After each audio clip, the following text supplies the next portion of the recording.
What's going on, guys? I'm Steve. Welcome back to the channel. Welcome back to another video. If it's your first time stopping by the channel, hit that subscribe button. Trust me, you won't regret it. If you're a returning subscriber, as always, guys, welcome back, and I do appreciate the support. Guys, one of the cases we talked about on this channel extensively is the case of missing Detroit teen Naziah Harris. May she rest in peace. This girl's been missing since last year. And it was last January.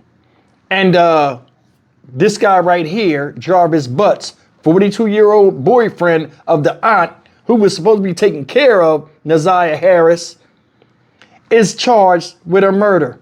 Now, her body has not been found like we talked about before in other videos. And going into the details, this is a sick, trifling case.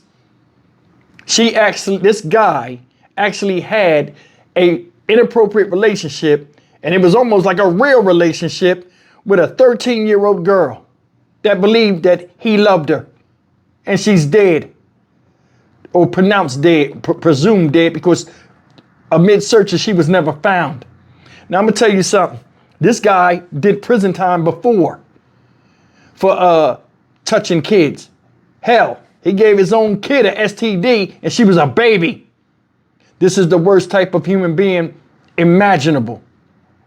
And he's sitting in jail right now, about to go to trial soon, once it's announced, for the death of 13-year-old Naziah Harris. Now, the reason why we're talking about this today is local news outlet out there in Detroit, shout out to them, did an investigative report into the background of if this could have been avoided and young Miss Harris could have been alive still. Come to find out, there have been multiple complaints to CPS about this man.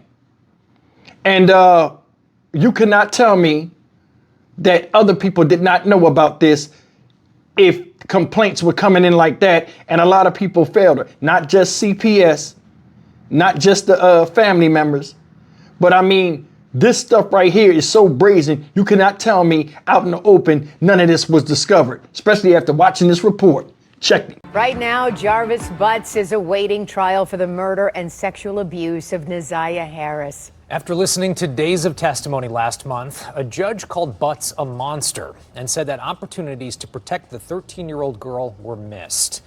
Tonight, the 7 investigators are revealing years of warnings that preceded Butts' alleged crimes. Warnings that family members say were made to Children's Protective Services that could have saved Naziah's life. Here's what 7 investigator Ross Jones has uncovered. You look at that face, and you do not see the horrors that she had gone through in her short life. The exploitation, the molestations, the sexual abuse, and the pregnancy that she was concealing. Years before Jarvis Butts would be charged by Wayne County's prosecutor, accused of killing and sexually abusing 13-year-old Naziah Harris, Harris's own relatives say they saw the warning signs and told anyone who would listen. So at that point, I was like, this is too much. I'm calling CPS. I tried not just once, but multiple times for them to take me serious in what I was saying. Kiwana Morton and her cousin Jernell are both relatives of Naziah Harris. In February of 2022, Jernell says she learned of allegations of improper touching involving Butts and other small children. She says she was told about the claims while talking to her niece, Jarvis Butts' girlfriend, and that the alleged victims were Naziah Harris and 2 other children. I was just like, oh my God, I was not crazy.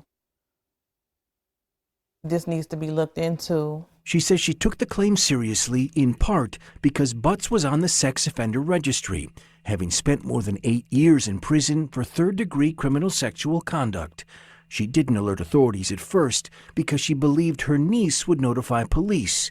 But weeks later, Jernell did notify Child Protective Services. Her complaint came in on April 13, 2022. There was an incident at a birthday party, the complaint reads. One of the children that attended the party accused Jarvis of sexual abuse. Naziah, and name withheld, reported that Jarvis touched both of them inappropriately as well. Jarvis touched, name withheld, in her private area, and it hurt. Jernell made the complaint over the phone. They basically told me if they needed me for anything else, they would reach out. The next day, Jernell would receive a text from her niece, Butts' girlfriend, confirming that CPS had contacted her. CPS called me, the text reads. They called about the well-being of my kids. Then they called back to get Jarvis info. A CPS spokeswoman would not tell 7 News Detroit if investigators ever questioned Neziah Harris after receiving the complaint. But we do know it wasn't the only complaint filed with CPS, naming Jarvis Butts. And it wasn't easy for me to call Protective Services just because of the horror stories that you hear. Kawana Morton said she heard about the same allegations against Butts from a conversation with his girlfriend. 2 months after her cousins called to CPS, she would file her own complaint. I told them that there's a problem and they need to be aware of it. I am 90% sure that there's sexual abuse going on within the home. Did you specifically mention Jarvis by name? Yes, absolutely. Internal CPS records we obtained show that investigators looked into that complaint, conducting a face-to-face interview with Butts, who strongly denied the allegation. A forensic interview was conducted with the alleged victim, and no disclosures were made. CPS said the home was clean and free of observed safety concerns. The allegation was denied, assigned a low-risk level. These are 2 complaints of at least 5 filed with CPS since 2015, naming Jarvis Butts. They allege concerns about possible molestation, physical abuse, or living conditions. Some of the complaints are generic, and none would ultimately substantiate that Butts was improperly touching children. Just over a year after the last complaint on record, Butts would be charged with sexually assaulting and murdering Neziah Harris. I'm brokenhearted because this could have been prevented. All of it could have been prevented. Attorneys for Jarvis Butts declined comment for this story, citing his pending criminal case. As for CPS, a spokeswoman for the Department of Health and Human Services said that their hearts go out to the family and friends of Neziah Harris. They said that state and federal laws prohibit them from commenting on what we just reported, but that they are committed to ensuring the health and safety of all children.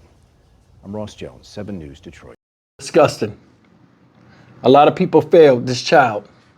They did. And I'm going to be honest with you. I don't know what it is about these older men preying on these younger children where they have a thirst for these babies.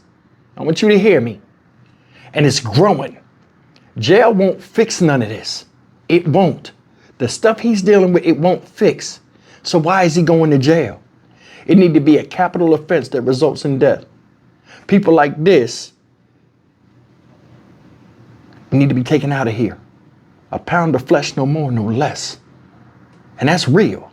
Think about this. This is somebody's baby. And you know the situation with Neziah Harris. You know, father was nowhere around.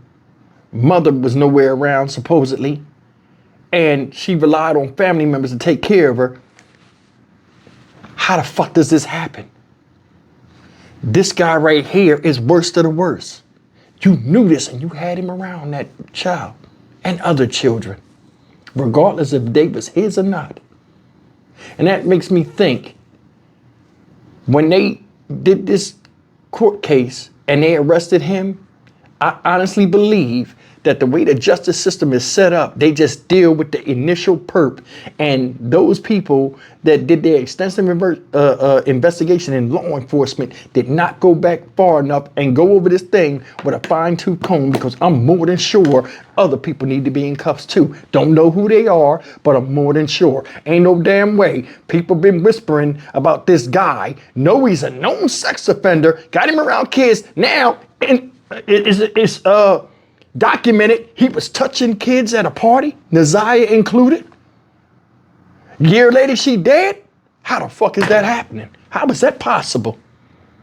I know people busy living their lives, but once you hear of an imminent threat from somebody that's done something right along the lines of the accusation before and did time, that's something you got to take seriously, and somebody didn't. Before this got to CPS, it could have been rectified, but it wasn't. It wasn't. So whose fault is that? Seriously, before CPS was involved, where's the stern discipline or the stern attention to detail in doing something? He should have got locked up for that shit. Nobody's calling the police. What is it about this son of a bitch that got people to where they got to override certain things and just talk about it or not say anything? Because we know out here, there are a lot of parents that, or guardians that just dismiss things or scold somebody over something that's a punishable offense. I think it's more people need to be locked up. I don't know who they are, but you cannot tell me nobody knew that this bullshit was going on. And nobody said nothing. If you think about it, because when we looked at those text messages and we had that live stream and I played those text messages about, and they was reading them in court, we was listening, remember? Some of the stuff coming out of her mouth and his in reference to the relationship put throw up in the back of my mouth. I got a daughter that's 9, 4 years younger than Naziah. 4 years is a big difference in age, but as far as a child's growth, it's not that far. She was exposed and talking in ways she shouldn't be talking and exposed to things she shouldn't be even thinking about at 13 years of age.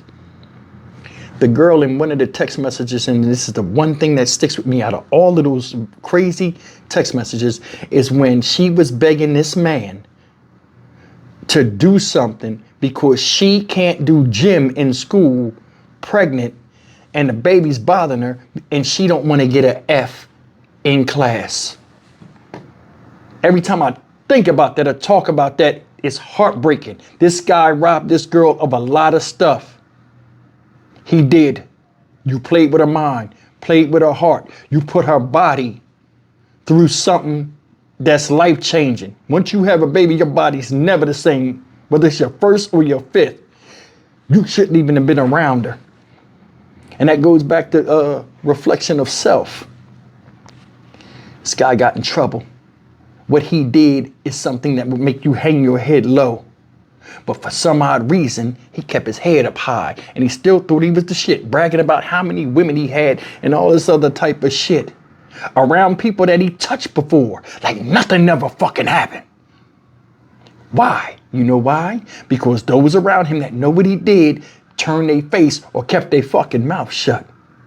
It's something that about him that benefited them by keeping this son of a bitch around, and children were sacrificed. Come on. Come on. It's an ambulance passing. Give me a second. What are we doing here? What are we doing here? At what point do women know their worth? I think a lot of this shit that you see with these no good pieces of shit out here is because women allow them, they lower their standards and accept this type of dumb shit. This is buffoonery at its finest. You had the boogeyman around your kids, around other kids, and he struck. So whose fucking fault is that? Leave me your answer in the comment section. Stock Market Steve for the Dynamic Reason channel. As always, like, comment, share, and subscribe. This girl had more to deal with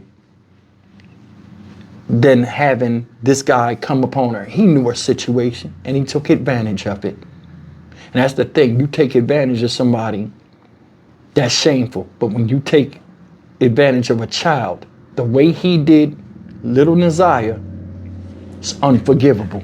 Death be the penalty. I'm Stock Market Steve for the Dynamic Reason channel. As always, like, comment, share, and subscribe. Prison won't fix that, but the wood chipper will. Gas up the chainsaw and get him the fuck out of here. I'll see you in the next video. Take care.